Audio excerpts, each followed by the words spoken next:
Friends, welcome to our channel learning notebook. आज इस video में मैं आपके लिए लेकर आई हूँ क्लास 6 मैथ्स गणित प्रकाश का chapter perimeter and area. Friends, ये चैप्टर काफी इंपॉर्टेंट है क्योंकि आपके एग्जाम में इससे रिलेटेड क्वेश्चन जरूर आता है। पर आप घबराइए मत, क्योंकि आज इस चैप्टर का हर एक कॉन्सेप्ट हम बहुत ही अच्छे से समझेंगे। मैं आपको काफी सारे क्वेश्चंस एग्जांपल्स करवाती जाऊंगी, जिससे कि ये चैप्टर आपको बहुत अच्छे से आ जाएगा और आप एग्जाम में इसके सारे क्वेश्चंस बहुत आसानी से अटेम्प्ट कर पाएंगे। और फ्रेंड्स, अगर आपको क्लास 6 मैथ्स का कोई और चैप्टर पढ़ना हो या क्लास 6 का कोई और सब्जेक्ट पढ़ना हो, जैसे कि साइंस, सोशल साइंस या इंग्लिश ग्रामर, इन सब का सारा सिलेबस हमने अपने चैनल लर्निंग नोटबुक पर कवर करा हुआ है। आप उन वीडियोस को भी देख सकते हैं। तो सबसे पहले देखते हैं कि आज इस चैप्टर में हम कौन कौन से टॉपिक्स पढ़ेंगे। First, we will understand what is perimeter. Then we will learn how to find perimeter of rectangle, triangle and perimeter of regular polygons. उसके बाद हम समझेंगे area and how to find area of rectangle, square and triangle. तो आइए शुरू करते हैं और समझते हैं what is perimeter. Perimeter is defined as the length of the boundary of the shape. तो पेरीमीटर क्या होता है? किसी भी शेप की जो बाउंड्री होती है, उस बाउंड्री की लेंथ को हम कहते हैं perimeter. For example, look here, it is a triangle, right? ये एक ट्राइंगल है। अब इसकी बाउंड्री क्या है फ्रेंड्स? इसकी बाउंड्री देखिए, यहां से अगर मैं एस से स्टार्ट करती हूँ, एक पॉइंट है एस, यहां से मैं ऊपर गई, फिर इधर ये नीचे आई और फिर इधर वापस एस पर आ गई। तो ये इस ट्राइंगल की मैंने पूरी बाउंड्री कवर करी है, ये इसकी पूरी बाउंड्री थी। तो इस बाउंड्री की जो लेंथ होगी, जो सारी पूरी लेंथ है, उसको हम कहेंगे पेरीमीटर ऑफ दिस ट्राइंगल। एक और एग्जांपल देती हूँ। देखिए, एक ये शेप है, प्लस साइन की एक शेप है ये। अब इस शेप की क्या बाउंड्री है? इसको भी हम यहां से स्टार्ट करते हैं और ऐसे जाते रहते हैं। देखिए, ये जो है, इसकी यहाँ पे पूरी ये जो बन रही है, ये यहाँ पे एस तक, जब मैं वापस आई हूं यहां तक, एस तक इस शेप की ये बाउंड्री है और इस बाउंड्री की पूरी लेंथ को हम कहेंगे पेरीमीटर। ठीक है? तो याद रखिए कि जो पेरीमीटर होती है वो लेंथ है, length of boundary of the shape. So now let's understand perimeter of rectangle. So friends, देखिए, ये है एक रेक्टेंगल, तो इसका पेरीमीटर क्या होगा? Sum of all these 4 sides, ये 4 साइड्स हैं रेक्टेंगल की, इनका सम इस रेक्टेंगल का पेरीमीटर होगा। तो अगर हम रेक्टेंगल की लेंथ को L मान लें और इसकी ब्रेथ को B मान लें, तो इसका पेरीमीटर क्या होगा? देखिए, हमें पता है कि रेक्टेंगल में जो अपोजिट साइड्स होती हैं वो इक्वल होती हैं। तो इसका मतलब ये साइड अगर L है तो ये वाली साइड भी L है। इसी तरह अगर ये साइड B है तो ये वाली साइड भी B है। सो it means perimeter of rectangle is L plus L plus B plus B। अब 2 बारी L आ रहा है और 2 बारी B आ रहा है, तो इसे हम इस तरह लिख सकते हैं 2L प्लस 2B। 2 को कॉमन ले लेते हैं तो हमें मिल गया 2 into L plus B। तो friends, this is the formula to calculate the perimeter of rectangle, 2 into length plus breadth।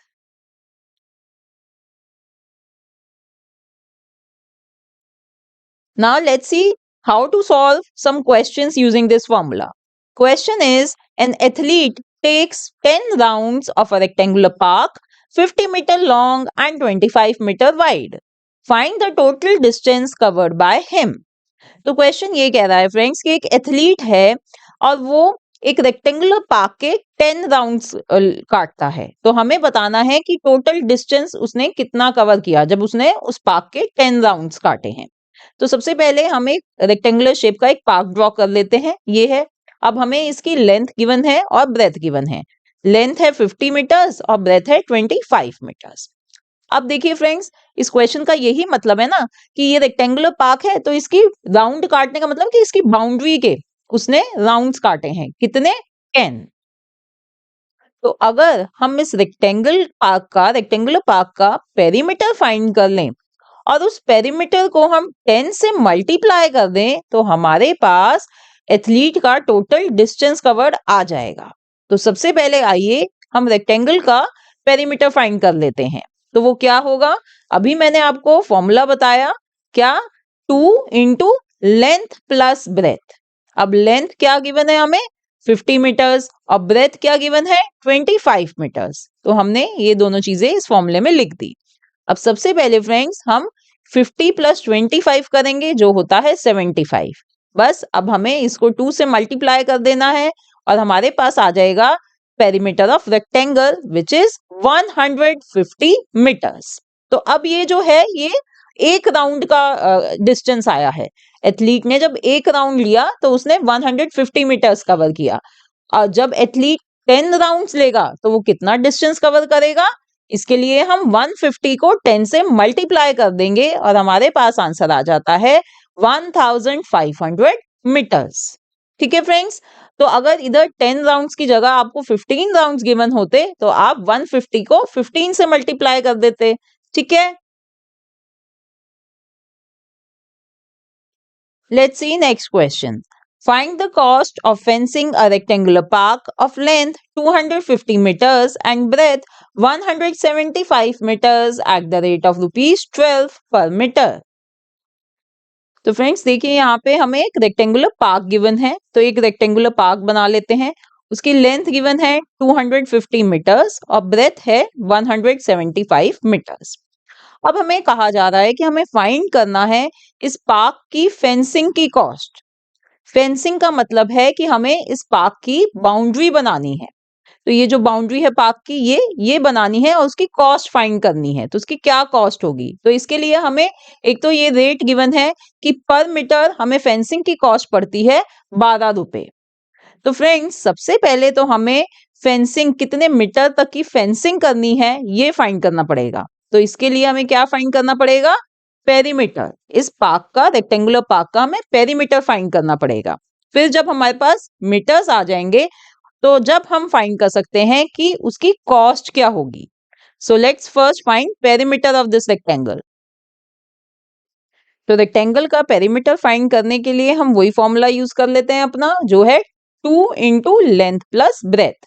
तो लेंथ गिवन है 250 और ब्रेथ गिवन है 175। तो इन दोनों को ऐड कर लेते हैं पहले, हमें मिलता है 425। Now we will do 2 into 425 which is equals to 850 meters. तो फ्रेंड्स ये जो पेरीमीटर आया है रेक्टेंगल का, इसका मतलब हमें इतने मीटर्स इसकी फेंसिंग करनी है। तो इस रेक्टेंगुलर पार्क की हमें इतने 850 मीटर्स फेंसिंग करनी है। ठीक है, तो अब हमें क्वेश्चन में पर मीटर फेंसिंग की कॉस्ट गिवन है। पर मीटर यानी कि 1 मीटर फेंसिंग की कॉस्ट है 12 रुपए। तो 850 मीटर्स फेंसिंग की कॉस्ट कितनी होगी, 12 into 850 which is equals to 10,200 rupees. तो ये हमने कॉस्ट ऑफ फेंसिंग फाइंड कर ली है।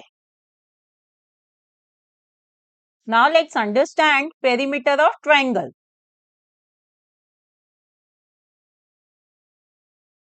सो फ्रेंड्स, अगर आपको ये वीडियो अच्छी लग रही हो और आपके सारे कॉन्सेप्ट्स क्लियर हो रहे हो तो हमारी इस वीडियो को लाइक जरूर करें और हमारे चैनल लर्निंग नोटबुक को सब्सक्राइब भी करें। सो नाउ देखिए, दिस इज अ ट्राइंगल, तो इसका पेरीमीटर क्या होगा, sum of length of its 3 sides. जो इसकी 3 साइड्स हैं, अगर हम इनकी लेंथ को ऐड कर लें तो हमें मिल जाएगा ट्राइंगल का पेरीमीटर। यहाँ पर हमें लेंथ दी हुई है 7 centimeter, 4 centimeter and 5 centimeter. So let's add them and we get the answer है 16 सेंटीमीटर। तो ये है ट्राइंगल का पेरीमीटर। तो इस तरह से आप ट्राइंगल के पेरीमीटर को कैलकुलेट कर सकते हैं by adding the length of its 3 sides. Now perimeter of regular polygons. इसी तरह से पेरीमीटर ऑफ इक्विलेटरल ट्राइंगल क्या होगा। देखिए, इक्विलेटरल ट्राइंगल का मतलब है ऐसा ट्राइंगल जिसकी तीनों साइड्स की लेंथ इक्वल हो।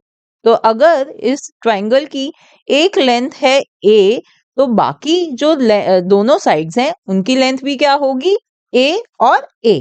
तो इसका पेरीमीटर क्या होगा, a प्लस ए यानी 3a। जब मैंने a को 3 बारी ऐड करा तो मुझे मिला 3a, which is nothing but 3 into length of side. So this is the formula to find perimeter of an equilateral triangle. Let's do one more question. The side of an equilateral triangle is 10 centimeters. What is its perimeter?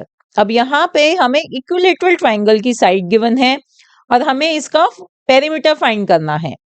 So let's solve it. We are given with side of equilateral triangle as 10 centimeter. और formula क्या बताया है perimeter find करने का equilateral triangle के लिए? 3 into length of side जो given है 10, तो हम करेंगे 3 into 10 which is equals to 30 centimeters. So friends, perimeter of this equilateral triangle is 30 centimeters.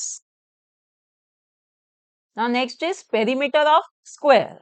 अब देखिए square is also a regular polygon. क्यों? क्योंकि स्क्वायर की चारों साइड्स इक्वल होती हैं। तो अगर हम स्क्वायर की एक साइड की लेंथ को मान लें a, तो इसका पेरीमीटर क्या होगा? a plus a plus a plus a, है ना? चारों साइड्स इक्वल हैं और सबकी लेंथ फिर क्या हो जाएगी? a। तो इसका मतलब 4 times a. So this is the perimeter of square, 4 into length of its side. Now let's solve some related questions. The side of a square is 8 centimeter. What is its perimeter? तो यहाँ पे question में हमें friends square की side given है, वो क्या है? 8 सेंटीमीटर, और हमें उसका पेरीमीटर फाइंड करना है। तो सबसे पहले जो गिवन है वो हमने लिख लिया, side of a square is given as 8 centimeter. और अभी मैंने आपको स्क्वायर का पेरीमीटर फाइंड करने का फॉर्मूला बताया था, जो होता है 4 into लेंथ ऑफ साइड, जो गिवन है हमें 8 सेंटीमीटर, तो हम करेंगे 4 into 8 which is equals to 32. So perimeter of the square is 32 centimeters. तो फ्रेंड्स अभी हमने देखा कि अगर हमें एक इक्विलेटरल ट्राइंगल का पेरीमीटर फाइंड करना है तो उसका फॉर्मूला होता है 3 into a यानी उसकी साइड की लेंथ। इसी तरह से हमने देखा कि अगर हमें स्क्वायर का पेरीमीटर फाइंड करना है तो उसका फॉर्मूला होता है 4a। अब फ्रेंड्स अगर मैं कहूं कि एक रेगुलर पेंटागन का पेरीमीटर फाइंड करना है तो इसका क्या फॉर्मूला होगा? देखिए पहले तो रेगुलर पेंटागन का मतलब समझ लीजिए, एक ऐसी शेप जिसकी 5 साइड्स हो और पांचों की पांचों साइड्स की लेंथ सेम हो, यानी 5 साइड्स इक्वल हो। तो इसका पेरीमीटर फाइंड करने के लिए हम करेंगे 5 into a, वही 5 साइड्स है और उसको मल्टीप्लाई करा हमने उसकी साइड की लेंथ से, क्योंकि सबकी लेंथ सेम होगी, तो 5 into a। ठीक है। अगर अब हम रेगुलर हेक्सागन का पेरीमीटर फाइंड करना चाहें तो उसका फॉर्मूला क्या होगा? देखिए हेक्सागन यानी ऐसी शेप जिसकी 6 साइड्स हो, और रेगुलर कह रहे हैं तो यानी कि वो 6 की 6 साइड्स की लेंथ सेम है, तो इसका पेरीमीटर का फॉर्मूला होगा 6 into a। अब अगर हम रेगुलर हेप्टागन की बात करें, रेगुलर हेप्टागन या इसे हम रेगुलर सेप्टागन भी कह सकते हैं, ऐसी शेप जिसकी 7 साइड्स हो और सातों की सातों साइड्स की लेंथ सेम हो, तो इसका पेरीमीटर फाइंड करने के लिए हम करेंगे 7 into a। तो फ्रेंड्स अब हमें ये बात अच्छे से समझ आ गई है कि चाहे हमें किसी भी रेगुलर शेप का पेरीमीटर फाइंड करना हो, फॉर्मूला हमें क्या बनाना है? Number of sides multiplied by length of side. जितनी भी उस शेप की साइड्स है उसको मल्टीप्लाई करना है हमने उसकी लेंथ ऑफ साइड से। जैसे कि रेगुलर ऑक्टागन की अब हम बात करते हैं, ऑक्टागन यानी जिसकी 8 साइड्स हो, और रेगुलर ऑक्टागन यानी उसकी आठों की आठों साइड्स की लेंथ सेम है, तो इसका फॉर्मूला क्या बनेगा? 8 into a। नेक्स्ट रेगुलर नोनागन, नोनागन यानी जिसकी 9 साइड्स हो, तो इसका पेरीमीटर क्या होगा? 9 into a। Regular decagon, decagon यानी 10 साइड्स हो, तो पेरीमीटर क्या होगा इसका? 10 into a। ठीक है फ्रेंड्स, तो अब समझ आ गई आपको बात। तो चाहे किसी पे भी आपको कोई क्वेश्चन आए, आप आसानी से उस रेगुलर शेप का पेरीमीटर फाइंड कर सकते हैं या उससे रिलेटेड क्वेश्चन सॉल्व कर सकते हैं। Now let's solve one question. The perimeter of a regular hexagon is 18 centimeter. How long is its one side? अब इस क्वेश्चन में कह रहे हैं कि एक रेगुलर हेक्सागन का पेरीमीटर है 18 सेंटीमीटर, तो उसकी एक साइड की लेंथ कितनी होगी? तो फ्रेंड्स, अभी हमने सीखा कि रेगुलर हेक्सागन का मतलब होता है एक ऐसी शेप जिसकी 6 साइड्स हो और 6 की 6 साइड्स की लेंथ सेम हो, इक्वल हो। ठीक है, तो आइए इसे सॉल्व करते हैं। We know that number of equal sides in a hexagon equals to 6 और फिर हमें इसका पेरीमीटर गिवन है। कितना पेरीमीटर गिवन है? 18 सेंटीमीटर। तो perimeter of regular hexagon is 18 centimetre और इसका फॉर्मूला क्या होता है? 6 इंटू लेंथ ऑफ साइड। तो हमने यहां पर फॉर्मूला लिख लिया, 6 into length of side equals to 18। अब हम आसानी से लेंथ ऑफ साइड निकाल सकते हैं। हम इस 6 को वहां इक्वल टू के उधर ले जाएंगे तो ये डिवाइड होगा, क्योंकि लेफ्ट हैंड साइड में ये मल्टीप्लाई हो रहा था, तो इक्वल टू के इधर आके डिवाइड होगा। तो बन गया 18 divided by 6 which is equals to 3। So length of side of this regular hexagon is 3 centimeters. ठीक है फ्रेंड्स, अब आपको पेरीमीटर अच्छे से समझ आ गया है। अब हम नेक्स्ट टॉपिक पे मूव करते हैं, एरिया। तो पहले तो हम ये समझते हैं कि एरिया क्या होता है। The amount of surface enclosed by a closed figure is called its area. तो फ्रेंड्स, एक क्लोज्ड फिगर का जो सरफेस जो अंदर enclosed हो रही है उसे हम कहते हैं एरिया। इसे समझने के लिए मैं आपको ये दो शेप इधर दिखा रही हूँ, दो फिगर्स हैं ये, एक है ये स्क्वायर और एक है ये रेक्टेंगल। तो इनका एरिया क्या होगा? देखिए, ये जो स्क्वायर है, मैं आपको कलर करके दिखाती हूँ कि इसका एरिया क्या है। ये जो पूरा इसका जो सरफेस है जो एनक्लोज हुई हुई है स्क्वायर में, इसको कहेंगे हम एरिया। इसी तरह से रेक्टेंगल का ये एरिया है जो मैंने ब्लू में कलर किया है, ये पूरा इसका एरिया है रेक्टेंगल का। ठीक है, so the amount of surface enclosed bye a closed figure is called its area. तो वो फिगर क्लोज्ड फिगर होनी चाहिए और उसका जो अंदर का एनक्लोज जो सरफेस होती है उसे हम कहेंगे एरिया। अब एक छोटी सी एक्सरसाइज कर लेते हैं एरिया पर। Can you tell which figures area is larger? अब यहाँ पर फ्रेंड्स आपको ये दो सर्कल्स दिखाई दे रहे हैं, क्या आप बता सकते हैं किस सर्कल का एरिया ज्यादा होगा? यस, बड़े वाले सर्कल का एरिया ज्यादा होगा, क्योंकि ये ज्यादा एरिया कवर कर रहा है ना। ये देखिए, इसका जो एरिया है, जो सरफेस है एनक्लोज्ड इस फिगर की, वो ज्यादा बड़ी है, ज्यादा अमाउंट है उसका। Now see the next figures. अब यहाँ पे देखिए, ये दो रेक्टेंगल्स हैं। यहाँ पे भी हमें देखते ही समझ आ रहा है कि ये जो बड़े वाला रेक्टेंगल है इसका एरिया ज्यादा है, राइट। अब इन फिगर्स को देखिए फ्रेंड्स, ये एक स्क्वायर है और ये एक रेक्टेंगल है। क्या अब आप मेरे को बता सकते हैं कि कौन सी फिगर का एरिया ज्यादा है? स्क्वायर का एरिया ज्यादा है या रेक्टेंगल का? स्क्वायर का भी हो सकता है, रेक्टेंगल का भी हो सकता है। हमें इन फिगर्स को देखकर नहीं पता चल रहा कि किसका एरिया ज्यादा है, राइट। अलग अलग फिगर्स हो गई, अभी तक सेम शेप की फिगर्स को हम आइडेंटिफाई कर पा रहे थे, पर जैसे ही अलग अलग शेप की फिगर्स हमें दी गई, हमें नहीं समझ में आ रहा कि किसका एरिया ज्यादा है। तो फ्रेंड्स, अब हमें जरूरत पड़ती है कि हम कैसे एरिया को कैलकुलेट करें, हम कैसे फाइंड करें। तो आइए ये सीखते हैं हम कि कैसे हम इन फिगर्स का एरिया कैलकुलेट कर सकते हैं। First we will learn how to find area of a rectangle. तो फ्रेंड्स, ये एक रेक्टेंगल है, इसकी लेंथ है L और इसकी ब्रेथ है B।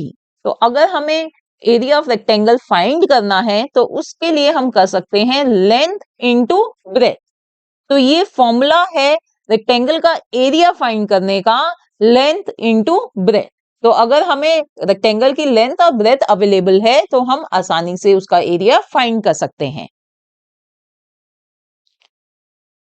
Question is, find the area of rectangular park whose length is 50 meters and breadth is 30 meters. अब फ्रेंड्स हमें एक रेक्टेंगुलर पार्क गिवन है, उसकी लेंथ और ब्रेथ गिवन है. We have to find its area. First we will write whatever is given to us. We are given that length of rectangle is 50 meters and breadth of this rectangle is 30 meters. और हमें पता है कि area निकालने के लिए जो formula होता है एरिया ऑफ रेक्टेंगल निकालने के लिए वो होता है लेंथ इनटू ब्रेथ. तो बस अब हमें लेंथ और ब्रेथ को मल्टीप्लाई कर देना है. तो 50 meters into 30 meters equals to 1500. अब फ्रेंड्स देखिए यहाँ पे जो दो यूनिट है मीटर्स की वो मल्टीप्लाई हो रही हैं. m इंटू एम हो रहा है तो उसे हम ऐसे लिखते हैं m और उसके ऊपर हम लगा देते हैं 2 और इसको हम रीड करते हैं स्क्वायर मीटर्स. देखिए फर्क है इधर, इस फर्क को समझिए.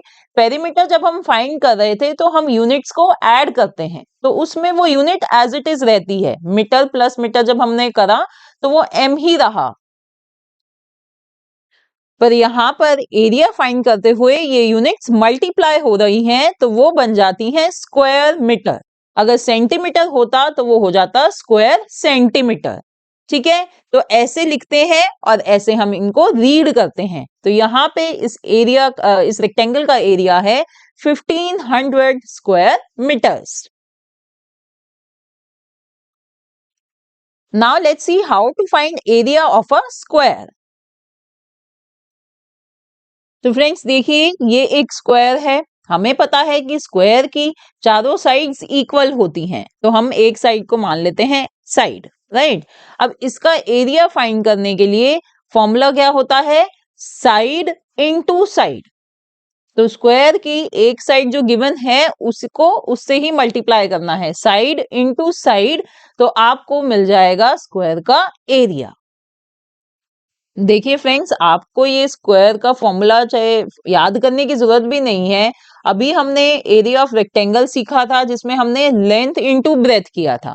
अब स्क्वायर है तो उसकी लेंथ भी वही है ब्रेथ भी वही है. राइट, तो L इंटू बी इसका साइड इंटू साइड बन जाता है. बस यही है. Now let's solve a question based on it. Find the area of a square plot whose side is 60 centimeters. तो फ्रेंड्स हमें एक स्क्वायर प्लॉट का एरिया फाइंड करना है जिसकी साइड गिवन है हमें 60 सेंटीमीटर्स.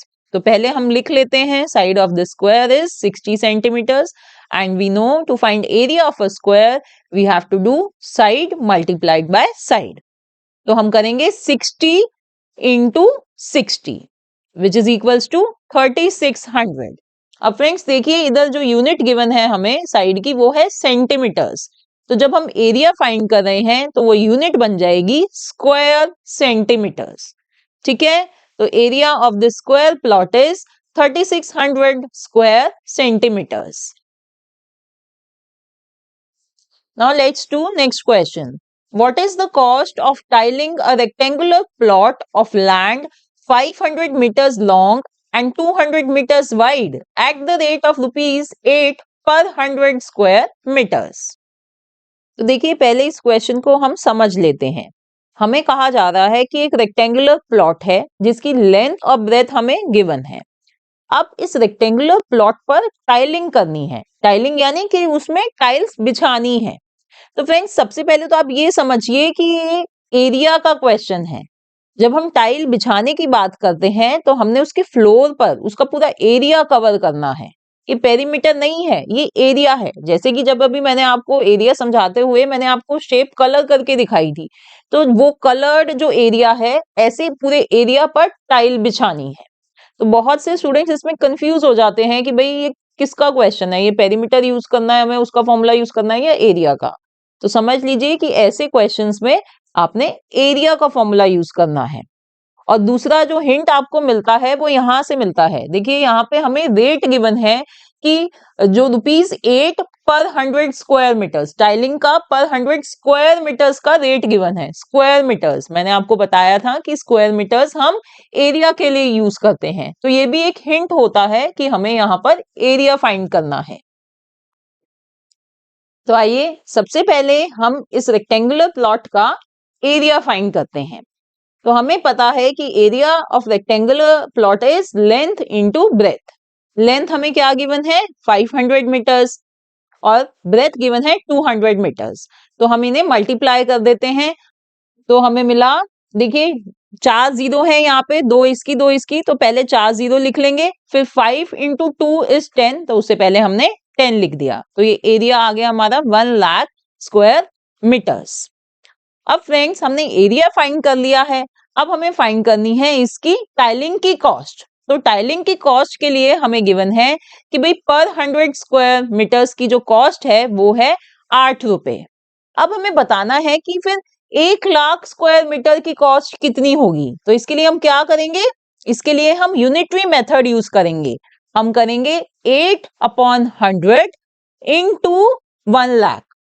अब हम ये 2 जीरो से यहाँ की 2 जीरो कैंसिल कर देते हैं, हमारे पास बच गई 3 जीरो और उससे पहले है 8। सो 8 इंटू 1000 विच इज 8000। तो हमारे पास ये कॉस्ट आ गई है रुपीज 8000। तो इस रेक्टेंगुलर प्लॉट को टाइल करने के लिए कितने पैसे खर्च होंगे, कितनी कॉस्ट आएगी, रुपीज 8000। तो फ्रेंड्स याद रखिए कि ऐसे क्वेश्चंस में जहां पे आपको टाइलिंग वगैरह गिवन है तो आपको एरिया फाइंड करना है और फिर उसकी कॉस्ट फाइंड करनी है। हमने पेरीमीटर में फेंसिंग वाला क्वेश्चन करा था, तो फेंसिंग में या वायरिंग की जब हम बात करते हैं तो उन क्वेश्चंस में हमने पेरीमीटर फाइंड करना होता है। Next question, a room is 4 meters long and 3 meters 50 centimeters wide. How many square meters of carpet is needed to cover the floor of the room? अब यहाँ पर देखिए हमें कहा जा रहा है कि एक रूम है जिसकी लेंथ और ब्रेथ गिवन है। अब उस रूम में हमें कारपेट बिछाना है, उसके फ्लोर को कवर करना है कारपेट से। तो ये देखिए ऑब्वियस सी बात है, जब हम कारपेट करेंगे फ्लोर को कवर करेंगे, यानी हमें इस रूम का क्या फाइंड करना है, यस एरिया। ठीक है, और दूसरा हिंट जो जैसे मैंने आपको कहा था, देखिए लिखा है how many square meters of carpet. इससे भी आपको पता चल रहा है कि भाई स्क्वायर मीटर बोल रहा है तो एरिया ही फाइंड करना है। अब फ्रेंड्स इसमें जो दूसरी चीज ध्यान देने की है इस क्वेश्चन में वो है कि जो हमें लेंथ और ब्रेथ गिवन है उनकी यूनिट सेम नहीं है। देखिए लेंथ की जो यूनिट है वो है मीटर्स और ब्रेथ की यूनिट मीटर्स और सेंटीमीटर्स है। तो सबसे पहले तो हमें इनकी सेम यूनिट करनी पड़ेगी। अब वो यूनिट क्या होनी चाहिए वो भी इस क्वेश्चन में ही गिवन है। देखिए लिखा है क्वेश्चन में हाउ मेनी स्क्वायर मीटर्स, तो यानी हमें मीटर में अपनी यूनिट्स लानी है। ठीक है, तो हम ये जो हमारे को ये जो ब्रेथ गिवन है 3 मीटर 50 सेंटीमीटर्स, इसको हमें मीटर्स में कन्वर्ट करना पड़ेगा। देखिए 3 मीटर्स 50 सेंटीमीटर्स का मतलब है 3 मीटर्स प्लस 50 सेंटीमीटर्स। तो बस अब हमें इस 50 सेंटीमीटर्स को कन्वर्ट करना है मीटर्स में। इसके लिए हमें पता है friends 100 centimeters equals to 1 meters. So 50 centimeters would be equal to how many meters. इसके लिए हम करेंगे 50/100 और 50/100 क्या होता है 0.5। तो बस अब हमें इनको ऐड करना है which is equals to 3.5 meters. तो हमारी ब्रेथ अब आ गई है मीटर्स में और वो है 3.5 मीटर्स। अब फ्रेंड्स देखिए हमें इस रूम की लेंथ गिवन है और ब्रेथ गिवन है। इसका मतलब ये जो रूम है वो एक रेक्टेंगुलर रूम है। तो यहाँ पर हमें रेक्टेंगुलर रूम का एरिया फाइंड करना है। तो वो क्या फॉर्मूला बताया था मैंने रेक्टेंगल का, लेंथ इंटू ब्रेथ। तो बस अब हम इसको लेंथ को जो हमें 4 मीटर्स गिवन है वो और ब्रेथ जो हमने कन्वर्ट करके लिखनी है वो है 3.5 मीटर्स। तो इनको हम मल्टीप्लाई कर देंगे। तो जब हमने मल्टीप्लाई करा तो हमें मिला 14 और हमारी जो यूनिट होगी वो होगी स्क्वायर मीटर्स। ठीक है, यही पूछा था ना हमने हमसे कि how many square meters of carpet. तो स्क्वायर मीटर में ही हमने एरिया फाइंड कर दिया है। तो इसका मतलब हमें 14 स्क्वायर मीटर्स ऑफ कारपेट की जरूरत है इस पूरे रूम के फ्लोर को कवर करने के लिए। Now friends, we are going to do a very important question. 5 square flower beds, each of sides 1 meter, are dug on a piece of land 5 meters long and 4 meters wide. What is the area of the remaining part of the land?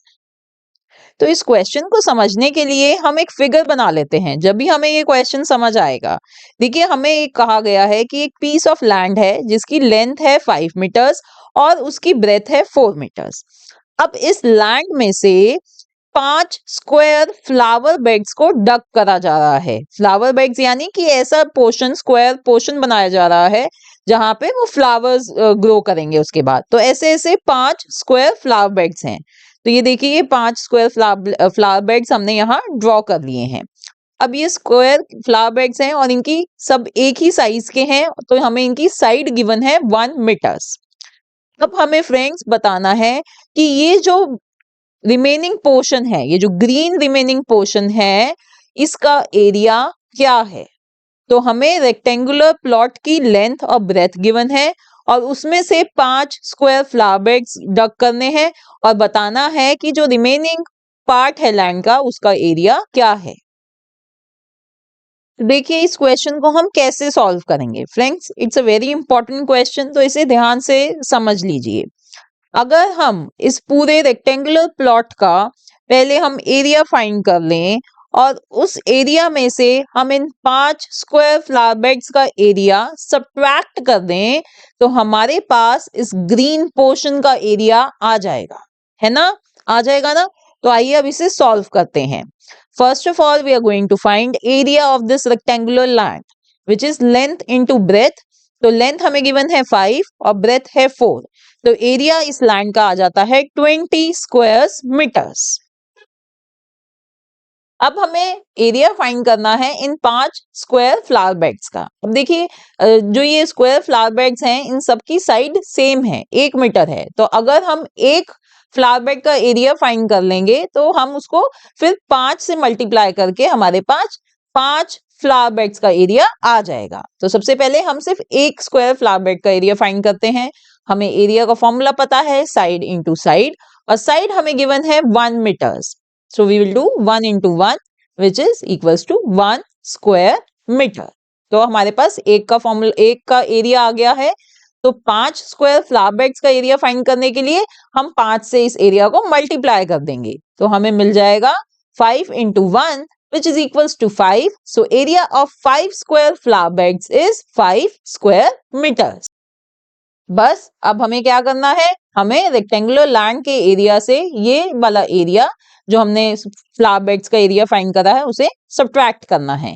So area of land was 20 minus 5 which is equals to 15. So area of this remaining land is 15 square meters.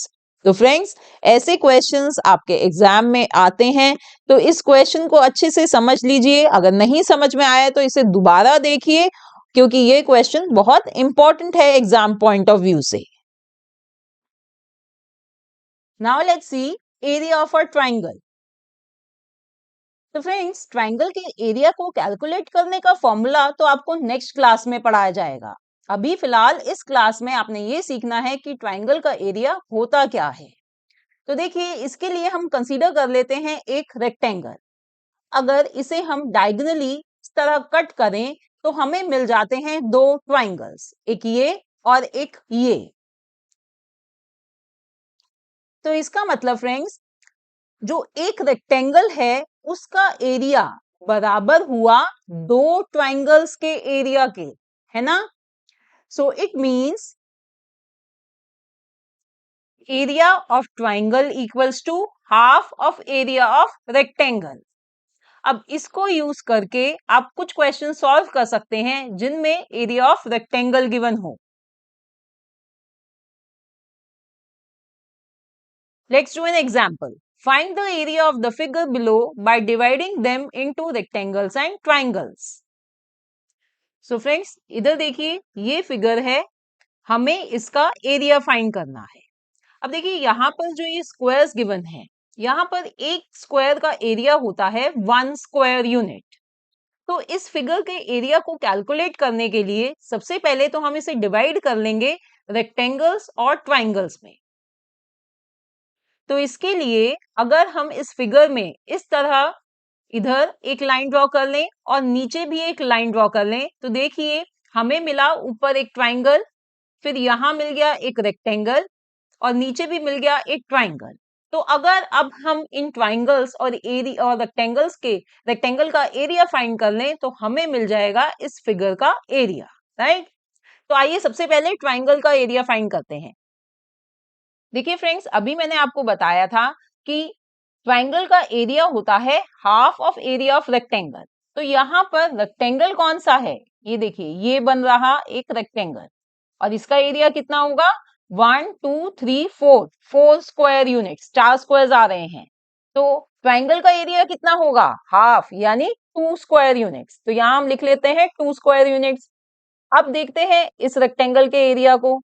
तो इसका कितना होगा, 1 2 3 4 5 and 1 2 3 4, यानी 5 × 4 which is equals to 20। तो इधर 20 लिख लेते हैं।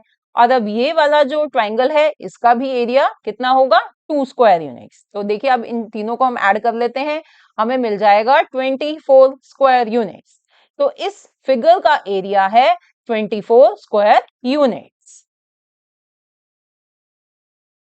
और फ्रेंड्स, आगे बढ़ने से पहले मैं आपको कहना चाहूंगी कि अगर आपको ये वीडियो अच्छी लग रही हो तो हमारी इस वीडियो को लाइक जरूर करें और हमारे चैनल लर्निंग नोटबुक को सब्सक्राइब भी करें। अब आइए इस फिगर के एरिया को कैलकुलेट करते हैं।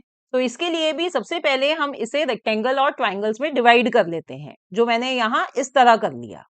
अब देखिए फ्रेंड्स, इस ट्राइंगल का एरिया क्या होगा, ये जो पहले वाला ट्राइंगल है, again it will be half of the area of the rectangle. अब रेक्टेंगल कौन सा है, ये। तो इसका एरिया कितना होगा, स्क्वायर्स काउंट कर लेते हैं, 1 2 3 एंड देन 1 2 3 4, यानी 3 × 4 इक्वल्स टू 12। तो ट्राइंगल का एरिया होगा हाफ, यानी 6।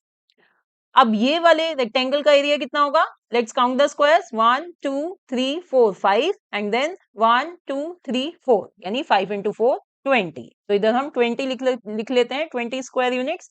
अब इस ट्राइंगल को देखिए, अब यहाँ पर देखिए, यहाँ पे कौन सा रेक्टेंगल है, ये वाला। तो इस रेक्टेंगल का एरिया कितना है, 8 स्क्वायर यूनिट्स। तो ट्राइंगल का एरिया होगा 4 स्क्वायर यूनिट्स। तो आइए अब इन तीनों को हम ऐड कर लेते हैं और हमें आंसर मिल जाएगा 30 square units. So area of this figure is 30 square units. Now next, in figure below find the missing value. तो इस क्वेश्चन में ये जो शेडेड फिगर है, हमें इसका एरिया फाइंड करना है। स्क्वायर सेंटीमीटर पे क्वेश्चन मार्क है, यानी कि हमें इसका एरिया फाइंड करना है। और वो हमें कैसे फाइंड करना है, जो नीचे हमें ये सारी वैल्यूज गिवन है उनको यूज करके। तो आइए देखते हैं कैसे सॉल्व करेंगे इसको। अब देखिए, सबसे पहले इस फिगर को देखिए, इसका एरिया गिवन है 42 स्क्वायर सेंटीमीटर और हमें एक साइड की यहाँ की लेंथ गिवन है 6। तो इसका मतलब ये जो है, ये साइड कितनी होगी, 7 सेंटीमीटर। क्यों, 6 × 7 इज 42, राइट। और ये 7 है टोटल, और यहाँ पर इतनी हमें लेंथ दी हुई है 3। सो 7 - 3, यानी कि ये वाली साइड हो गई 4। ये जो रिमेनिंग बची, इसकी लेंथ हो गई 4 सेंटीमीटर। तो अब हमारे पास इस फिगर की एक साइड आ गई है 4 सेंटीमीटर। अब हमें इसकी दूसरी साइड फाइंड करनी है। तो उसके लिए क्या करेंगे, देखिए अभी हमने निकाला था कि रेक्टेंगल की ये वाली साइड है 7 सेंटीमीटर, तो इसकी जो अपोजिट साइड होगी वो भी 7 सेंटीमीटर होगी, राइट। अब इस नीचे वाले रेक्टेंगल को कंसीडर करिए फ्रेंड्स। इसका एरिया हमें 60 स्क्वायर सेंटीमीटर दिया हुआ है। इसकी एक साइड हमें मिल गई है 12, 7 + 5 इज 12। तो यानी कि इसकी ये वाली साइड कितनी होगी, यस 5। क्यों, 5 × 12 इज 60। तो अब देखिए ये 5 आ गई है। अब ऊपर वाले रेक्टेंगल की ये इधर 6 सेंटीमीटर है, तो इसके अपोजिट जो साइड होगी वो भी 6 सेंटीमीटर होगी। तो यानी कि हमारे पास इन दोनों रेक्टेंगल्स की इतनी ये लेंथ आ गई है, 6 + 5 इज 11। और हमें टोटल गिवन है 15। तो यानी ये जो ऊपर वाली फिगर है उसकी क्या लेंथ आएगी, 15 - 11 दैट इज 4। तो अब हमारे पास 4 आ गई है। तो अब ये देखिए क्या बन गया, ये है एक स्क्वायर, सारी साइड्स इसकी इक्वल होंगी। तो इसका एरिया है 4 × 4 which is equals to 16 square centimeter. तो इस तरह से हमने इस स्क्वायर की जो इसका जो एरिया था वो फाइंड कर लिया है। सो फ्रेंड्स ऐसे क्वेश्चंस आपको एग्जाम में आ सकते हैं, मिसिंग वैल्यू के क्वेश्चंस। यहां पर जैसे हमें एरिया फाइंड करना था, हो सकता है आपको एग्जाम में साइड फाइंड करने के लिए कह दें। आपको एरिया गिवन होगा और आपको साइड फाइंड करनी होगी, तो आपको यही टेक्निक जैसे मैंने अभी आपको बताई है यही यूज करनी है, जिसकी मदद से आप अपने क्वेश्चंस को आसानी से सॉल्व कर सकते हैं। सो फ्रेंड्स ये था हमारा चैप्टर क्लास 6 मैथ्स गणित प्रकाश का पेरीमीटर एंड एरिया, और हमने इसमें बहुत कुछ सीखा। आज सबसे पहले तो हमने सीखा कि पेरीमीटर ऑफ रेक्टेंगल और triangle and then perimeter of regular polygons कैसे फाइंड करते हैं। Then we learn about area and how to find area of square, rectangle and triangle, और इसके ऊपर बहुत सारे क्वेश्चंस भी हमने करे हैं। तो फ्रेंड्स अगर आपको ये वीडियो अच्छी लगी हो तो इसे लाइक जरूर करें और इस वीडियो को अपने फ्रेंड्स के साथ भी शेयर करें, और हाँ हमारे चैनल लर्निंग नोटबुक को सब्सक्राइब भी करें। Thanks for watching, see you in the next video, bye bye.